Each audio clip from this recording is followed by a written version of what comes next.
Abiler tekrar hoş gelmişsiniz. Ömer. Efendim? Annen şefkatli bir insan mı? Evet abi. Peki annenle Allah'ı şöyle sorsak hangisi daha şefkatli olur gözünde? Allah daha şefkatli. Allah annenden daha şefkatli, doğru mu? Peki annen hiç sana şiş falan soktu mu? Yok ama sopayla dövdü. Ama şiş yok herhalde, değil mi? Peki Allah annenden daha şefkatli ve annen sana şiş sokmuyor. Peki madem Allah annenden şefkatli, hatta Miraç abi açalım, sonsuz şefkat sahibi ise birçok insanın cehenneme gitmesine vesile olan şeytanı niye yaratıyor abi? Biraz şefkate ters oluyor mu, olmuyor mu? He? Garip oluyor değil mi? Ömer'in annesinden daha şefkatli. Sonsuz şefkat sahibi. Bütün hepimizin şefkatini toplasak onun şefkatinin yanında bir damla dahi etmeyecek sonsuz bir şefkatin kaynağı Allah. Birçok insanın, bak bir Müslüman nüfusunu kıyasla, yarıdan biraz olduğunu göreceksin. Onların içinde münafıkları çıkar. Bir de ahir zamana vur, üstad 40 kişiden bir diyor. Cennet adam kalmadı. Şimdi sonsuz rahmet sahibi bir zat şeytanı yaratıp da Bedri Bey neden bu kadar çok insanın cehenneme gitmesine sebep olsun ki? İşte bunu asrın alimine Bediüzzaman'a sormuşlar. Şöyle demişler: Yusuf, şerri mahsolan şeytanların icadı, yani yaratılması, ehli imana tasdikleri ve onların yüzünden çok insanlar küfre girip cehenneme girmeleri. Doğru mu Seydi abi? Şeytan birçok insanla uğraşıyor, cehenneme vesile ediyor mu? Ediyor. Var mı burada problem? Gayet müthiş ve çirkin görünüyor, değil mi? İnsan ne diyor? Ya direkt gönderseydi, yani neden bu kadar uğraştırıyor Allah? Öyle olmaz mıydı, değil mi? Çünkü şeytan ne oluyor? Birçoklarının, dikkat burada mı? Kabrin ışığı bunlar. İyi dinle. Dikkati başka yere verme.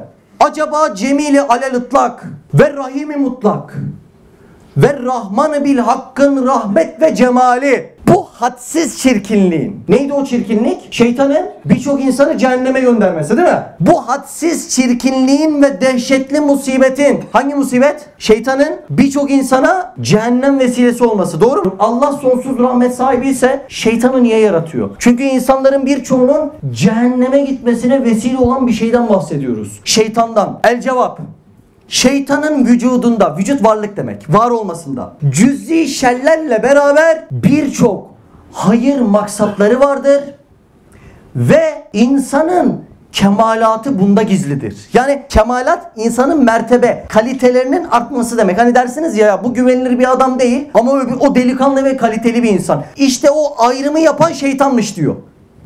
Açacağız birazdan. Çok ilginç. Evet, bir çekirdekten koca bir ağaca kadar ne kadar mertebe varsa mahiyeti insaniyede, istidatta dahi ondan daha ziyade mertebe var. Bir çekirdekten armuta çok mertebe var mı Kaan abi? Çekirdek, filizi var, yaprağı var, armudu var, ölmesi var, toprak olması var. Bunlar nedir? Her biri bir mertebe. İnsanda da abi aynen böyle mertebe var. Şimdi Hümanist Kur'an diye bir Kur'an var. Bu Kur'an Racıs'la Maslow diye iki tane adam kuramcısı bunun. Bu Maslow 5 tane, kimine göre 7 ihtiyaçlar hiyerarşisi diye bir şey çıkarıyor Ömer. İnsanın mertebelerini gösteren. Birinci basamakta diyor ki insan önce fizyolojik ihtiyaçlarını giderir diyor. Yani fizyolojik ihtiyacı bir insanın gidermesi demek bir mertebe demek. İkinci basamakta güvenliğini sağlar diyor Maslow. Yani güvenlik ihtiyacını sağladı mı Miraç abi ne oluyor? Bir mertebe, bir daha bir kalite daha artmış oluyor. Üçüncü basamakta fizyolojiyi hallettik mi Kaan abi? Güvenliği hallettik mi? Üçüncü basamakta sevgi ihtiyacı. Biri sevmeyi ve biri tarafından sevilmeyi ister diyor. Bak mesela evlenecek bir çocuğa bak, aynı şeydir. Karnını doyurur. Öyle değil mi? Ardından ev alır, güvenliğini sağlar, sonra sevgiye gider. Bir eş bulur. Dördüncü basamak, bunu da hallederse bir insan saygı basamağı vardır diyor. Yani toplum tarafından sayılmak, anılmak ister diyor. Yani insanın mertebeleri. Beşinci basamak çok ilginç.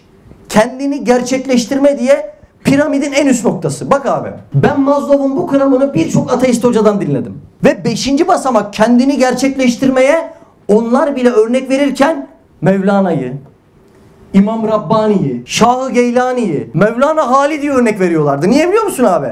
Kendini gerçekleştiren bir birey yalnız başına kaldığı bir dönemde psikolojisi bozulmayı bırak, kemalatı terakki etmek zorundadır. Kim gibi? 27 yıl mahpus gören Bediüzzaman gibi. Yalnız kalan insanlara lütfen dikkat ediniz. Yani böyle yıllarca da gerek yok. 1-2 ay boyunca bir gurbet elde yalnız kalsın. Bir dostla hasbihal edip ihtiyaçlarını gidermesin. Ciddi manada psikolojisinin bozulduğunu göreceksiniz. Demek ki güven, insanlarda da mertebeler var, değil mi? Ve bu mertebelerin en üstü Maslow'a göre kendini gerçekleştirmek.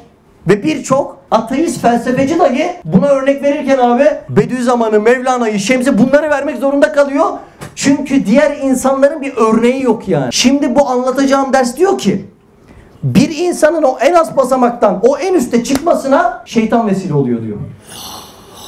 Şeytanın kullanım alanını görüyor musun? Çok ilginç. Şimdi bak, spor yapanlar bilir. Ya bizde istidatlar, kabiliyetler var. Sporda da böyle. Ben de yaparım. Çocukluktan beri spor yaparım. Böyle o kasın gelişmesi lazım. Mesela hoca sana yazar. 3x8 yazar. 3 set 8'er 8'er yaparsın. Piramit denen bir şey var. Sürekli ağırlığı arttırır. Tam o son sette var ya. 6'yı yaptın.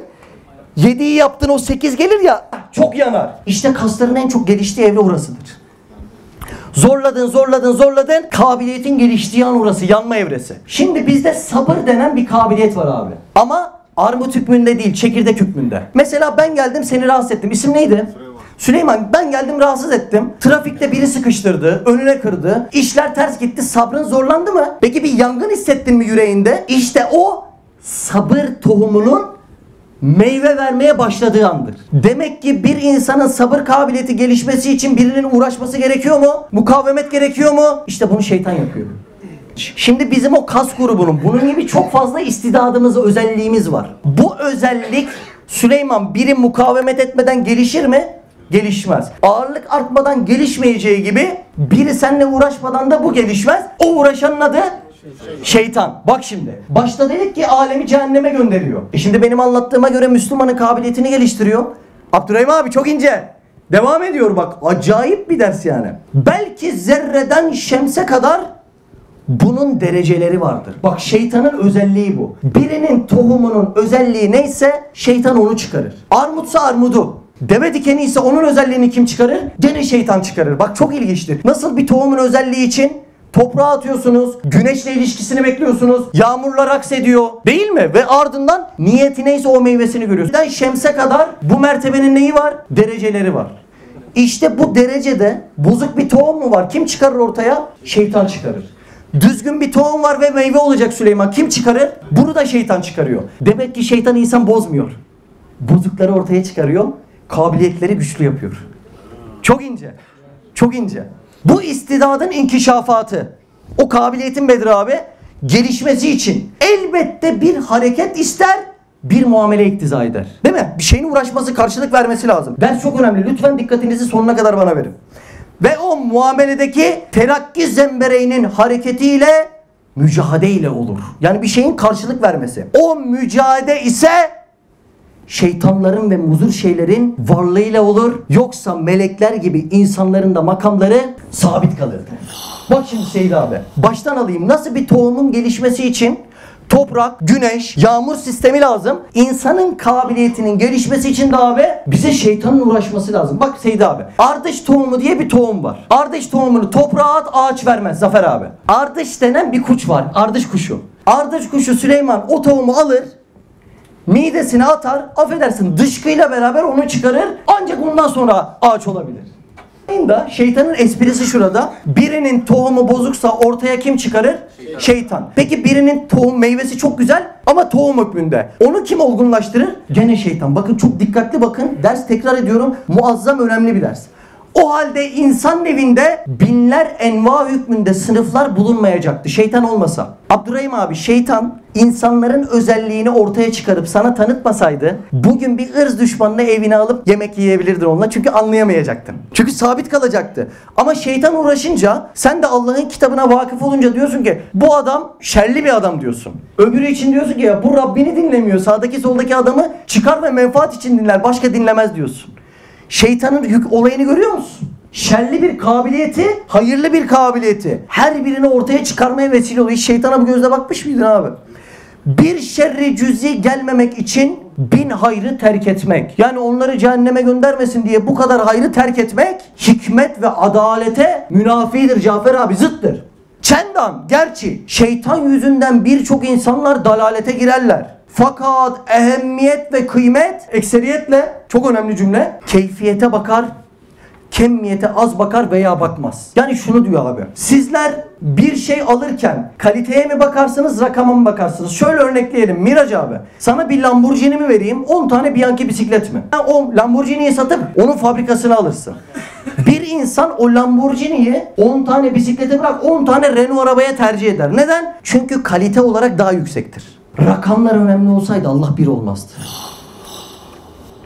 Çok ince Süleyman. Şimdi bak şurası çok garip. Soruyu baştan alalım. Kaan abi soruyu hatırlıyor musun? İlk sorumuzu. Evet. Allah sonsuz rahmet sahibi, şeytan neden yaratıldı? Çünkü birçok insanın cehennemine sebep oluyor. Doğru mu? Allah'ın bakış açısı bizim gibi sayılara bakmıyor. Bu çok önemli. Burayı çok iyi anlamamız lazım. Şimdi ben tuvalete girsem Süleyman desem ki hamam böceği vardı, 50 tane hamam böceği öldürdüm. Haşerat nevinden, caiz biliyorsun. İyi abi ne yapalım dersin, doğru mu? Benim bir tane İran kedisi var evde Süleyman. Böyle suratına tava yemiş gibi var ya, pofuduk pofuduk. Ondan var. Sana desem Süleyman bıçağı soktum gırtlağına çektim. Çüş hayvan der misin demez misin? Dersin. Çünkü bir İran kedisi tek de olsa kalite itibariyle 70 hamam böceğinden daha eftaldir. İşte Allah'ın kafirlere bakışı öyle. Mümine bakışı ise böyle. O yüzden Allah'ta sayısal çokluk önemli değil. Kabiliyetlerinin, tohumlarının ağaç ve meyve olması önemlidir. Hazır mısın? Yusuf, Allah'ın insana verdiği istidatların en çok inkişaf ettiği ve Allah'ın esma ve sıfatlarının en çok üzerinde temaşa ettiği zat Hazreti Muhammed Aleyhisselam olduğundan dolayı birisi için kainat yaratılmıştır. Demek kalite sayıdan daha önemlidir. Çok ince. Madem öyle neden çoğunu gönderdi azını denmez. Allah'ın bakış açısı sayısal değil, kaliteseldir. Ve bizlerin de öyle, bak araba örneğini verdim. Devam da edebilirim örneğe. Mesela 1000 tane muz tohumu getireyim. 50 kuruştan alırsın. Bir de hazır muz ağacı getireyim. Satsam 1 milyar. Hangisini alırsın? Abi olmuş muz ağacını alırım. Bir tohumdan çıksa bile. Niye? Kemale ermiş. Demek bizlerin de bakış açısı öyle. Sadece Kur'an mihengine vurmayı eksik yapıyoruz Süleyman. Devam ediyor. Nasıl ki 1000 ve 10 çekirdeği bulunan bir zat. Az önceki örneği. O çekirdekleri toprak altında bir muamele-i kinyeviyeye mazhar etse ondan 10 tanesi ağaç olmuş, 1000'i bozulmuş.